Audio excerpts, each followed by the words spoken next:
बिस्मिल्लाहिर्रहमानिर्रहीम। अस्सलाम वालेकुम नाज़रीन कराम। इलेक्शन 2024 के रिजल्ट किस तरह तब्दील किए गए और किस तरह धांधली की गई, ये जो इस अहम खबर को ब्रेक किया है। एक तो मुजीबुर रहमान शामी साहब ने एक बड़ी ज़बरदस्त बात बताई है कि किस तरह आरओ को अपने टारगेट में लिया गया और आरओ के दफ्तर पर कब्जा किया गया नामालूम अफराद की तरफ से, और उसको किस तरह रिजल्ट तब्दील करवाया गया वो आपके सामने रखते हैं। उसके अलावा असद दूर साहब ने भी अपनी एक वीडियो के अंदर इसका सारा जो अंदर की बात थी वो बताई है कि किस तरह जो है इलेक्शन के रिजल्ट को चोरी किया गया।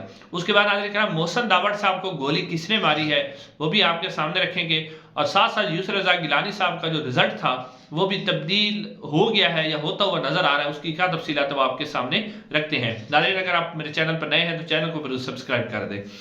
नाज़रीन सबसे पहले मुजीबुर रहमान शामी साहब के हवाले से बताएं कि मुजीबुर रहमान शामी साहब ने एक प्रोग्राम के अंदर, आपको पता है कि मुजीबुर रहमान शामी जो है वो एंटी इमरान खान है, लेकिन उन्होंने जो बात सुनी उन्होंने कहा है कि जो डिप्टी कमिश्नर लिया थे ना, जो आरओ थे, उनको फोन किया जो कमिश्नर डीजी खान थे डॉक्टर नासिर, उन्होंने कहा कि तुम्हारे पास जो रिजल्ट आ रहे हैं उससे आजाद उम्मीदवार जीत रहे हैं। तो इसके ऊपर जो डिप्टी कमिश्नर लिया थे उन्होंने कहा जी जीत रहे हैं तो फिर मैं क्या करूं, जो रिजल्ट मेरे पास आ गया मैं वही दूंगा। इसके ऊपर जो कमिश्नर थे डीजी खान डॉक्टर नासिर, उन्होंने कहा कि इनको बंद करो, और अगर तुमने बंद ना किया तो तुम्हें संगीन नतज का सामना करना पड़ेगा। उनको डराया गया, उनको धमकाया गया।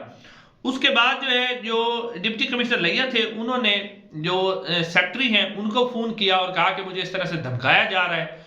तो उनको धमकाया गया, किस तरह डराया गया, ये आप यहां से अंदाजा करें कि किस तरह रिजल्ट तब्दील किए गए। उसके अलावा आपको मैं एक तस्वीर दिखा रहा हूं स्क्रीन पे, ये देख रहे हैं आप, ये असगर जोहिया हैं। ये असगर जोहिया ये कौन है? ऐसे अफसरान को जो इस वक्त ब्यूरोक्रेसी के अंदर बैठे हैं उनको सलाम है। ये वो अब है जब NA 130 का रिजल्ट जो है तब्दील करने के लिए इनके ऊपर दबाव डाला गया नवाज शरीफ साहब को जितवाने के लिए, तो इन्होंने इनकार कर दिया। इनके ऊपर बड़ा दबाव डाला गया, इन्हें संगीन धमकियां भी दी गई, लेकिन इन्होंने कहा कि जो कुछ मर्जी कर ले मैं ये रिजल्ट तब्दील नहीं करूंगा, मैं नाइंसाफी नहीं करूंगा। ये बंदा डट गया। ये सेक्रेटरी एरिगेशन डिपार्टमेंट के अंदर गालबन ये सेक्रेटरी हैं, इन्होंने जो है वो तब्दील नहीं किया। उसके बाद फिर इनको तब्दील कर दिया गया और इनकी जगह नया जो है आरओ लाकर उससे जो फॉर्म 47 है वो नया बनवाया गया और उसके ऊपर नया रिजल्ट जो है वो डाला गया और आखिरकार नवाज शरीफ साहब को जितवा गया। उसके अलावा जो PP 145 है लाहौर, यहां से भी यासिर गिलानी जो है वो 6137 वोटों से जीत रहे थे फॉर्म 45 के मुताबिक, लेकिन उन्हें भी हरा दिया गया। तो इस तरह सरगोदा में भी जो आरओ था उसको भी डराया गया, धमकाया गया और उसको भी कहा गया कि रिजल्ट तब्दील करो। लेकिन नाज़रीन जो असद तूर साहब ने कहानी बताई वो बड़ी, मतलब कह सकते हैं कि बड़ी ऐसी है कि जो एक आंखें खोलने वाली स्टोरी है। असद तूर साहब ने कहा कि जब ये रिजल्ट शाम को अनाउंस हो रहे थे 8 फरवरी की शाम को, उसके बाद अचानक से जो रिजल्ट रोक दिए गए, तो ये रोकने का हुक्म जो है वो ताकतवर मिलिट्री एस्टेब्लिशमेंट ने इसको हुक्म दिया कि इस रिजल्ट को रोक दिया जाए।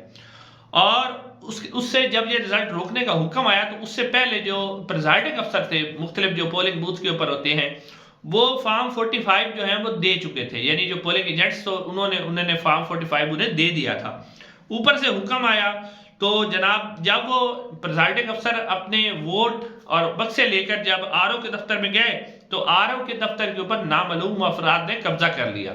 जितने भी यानी जो रिजल्ट तब्दील किए गए हैं, जैसे कि रिजल्ट तो तब्दील हुए हैं, ये रावलपिंडी में रिजल्ट तब्दील हुए, बड़ी धांधली की गई, मैसिव धांधली चकवाल के अंदर, जेलम के अंदर, नारोवाल, सियालकोट, गुजरात, सरगोदा, मुल्तान और इस्लामाबाद की तीनों नशिस्तों पर ये जो बड़ी धांधली की गई है। उनका दावा है कि इन सारे जो अजला हैं उनके अंदर जो आरओ के दफ्तर थे उसके ऊपर नामालूम अफराद का कब्जा हो गया। नामालूम जो अफराद थे उन्होंने एक तो जो प्रिजाइडिंग अफसर जो रिजल्ट लेके आए थे उसको उन्होंने प्रिजाइडिंग अफसर को वहीं बिठा लिया कि आप वापस नहीं जा सकते।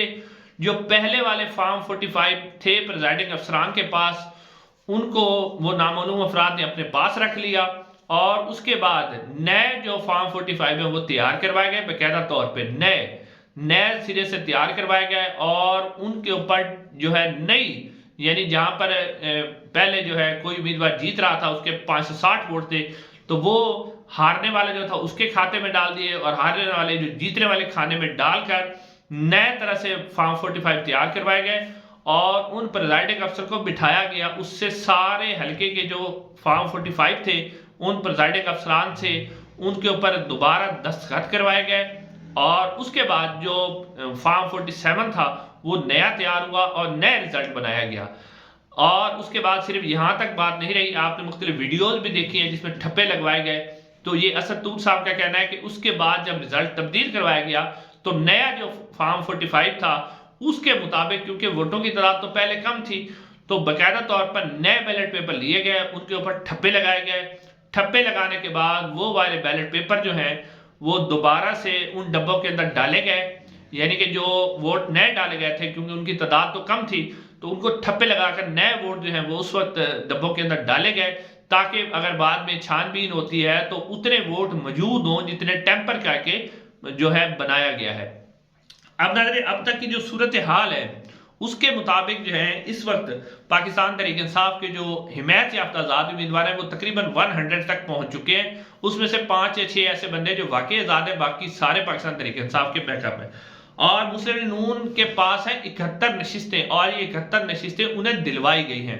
हकीकत में नून लीग 30 सीटों पर आगे थी, सारे टीवी चैनल रिपोर्ट किया। अब 71 जो सीटें हुई हैं ये उनको दिलवाई गई हैं। उसके बाद पाकिस्तान पीपल्स पार्टी की 54 हैं, इसमें से 1-2 सीटें दिलवाई भी गई हैं, जबकि MKM के बाद जो 17 सीटें हैं ये मुकम्मल तौर पर दिलवाई गई हैं। जी मुकम्मल तौर पर दिलवाई गई हैं। और इसके ऊपर मजे की बात यह कि बिलावल भुट्टो जरदारी से जब ये सवाल हुआ आज कि आप MKM के मुतालिक क्या कहते हैं, तो उन्होंने कहा कि नो कमेंट्स, ये बिलावल भुट्टो ने कहा। और फिर आपको पता है कि आप सबको पता है कि क्या होता है। बिलावल भुट्टो जरदारी ने भी बाकायदा तौर पर जो कराची के अंदर मैसिव रिगिंग की गई है बहुत से हल्कों में, जिस तरह खालिद मकबूल सदीकी साहब को जितवाया गया, तो उस तरह की जो है वो उन्होंने बिलावल भुट्टो ने भी इसके ऊपर कमेंट्स किया कि इसके ऊपर नो कमेंट्स है और आप सबको पता है कि क्या होता है।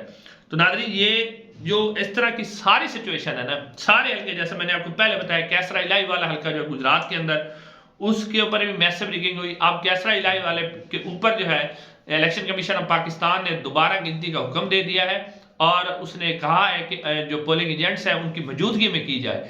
तो अब लगता है कि कैसरा इलाही वाला जो हल्का है वो तब्दील हो जाएगा, क्योंकि ये जो रिगिंग है इसको पूरी दुनिया में बरतानिया ने, अमेरिका ने इसके ऊपर खदशात का इजहार किया। बरतानिया का बड़ा बयान है डेविड कैमरून का कि इसके ऊपर बहुत बड़ा बयान आया। उन्होंने कहा है कि पाकिस्तान में जो धांधली इसके ऊपर तशवीश है, इसकी तहकीकात होनी चाहिए।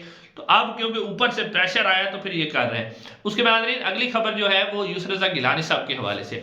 यूसुफ रज़ा गिलानी साहब जिस हल्के में से जीते थे, मलिक अहमद हसन डेढ़ वाला जो लोटा था उसको तीसरे नंबर पर भी नहीं रहा, तो बैरिस्टर तैमूर पाकिस्तान तहरीक इंसाफ के 300 वोटों से जो है यूसुफ रज़ा गिलानी साहब जीते थे और 10,000 वोट उसके अंदर मुस्तरद थे।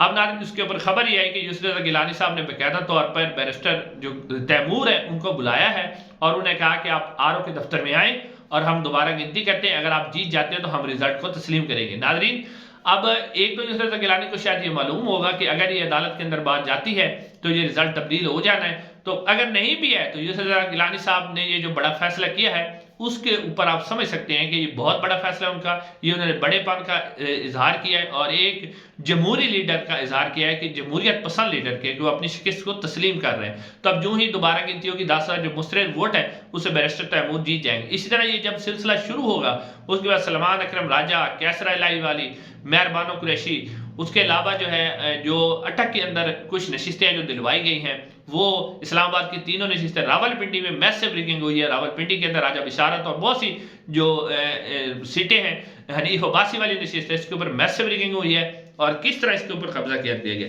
उसके बाद मोहसिन दावड़ के हवाले से खबरें आ रही, क्योंकि पूरे मुल्क में जो रिजल्ट के हवाले से एहतजाज है, खासतौर पर PK के अंदर, शांगला के अंदर आपने देखा कि बहुत खतरनाक एहतजाज हुआ और उसमें अंदर 2 अफराद की मौत की खबर भी है और इस तरह मुख्तलिफ एहतजाज। मोहसिन दावड़ साहब और इनको भी हराया गया, तो उस पे ऊपर जो कहा जा रहा है कि खबरें आ रही हैं कि एहतजाज उन्होंने किया और अब ये खबर आ रही है कि मोहसिन दावड़ की तरफ से जो एहतजाज लोग कर रहे थे उनके पास बंदूक थी, उन्होंने फायरिंग की, तो उसकी जवाबी फायरिंग जो है सिक्योरिटी एहलकारों ने की, जिसकी वजह से मोहसिन दावड़ साहब को भी एक गोली लगी और वो शदीद जख्मी है।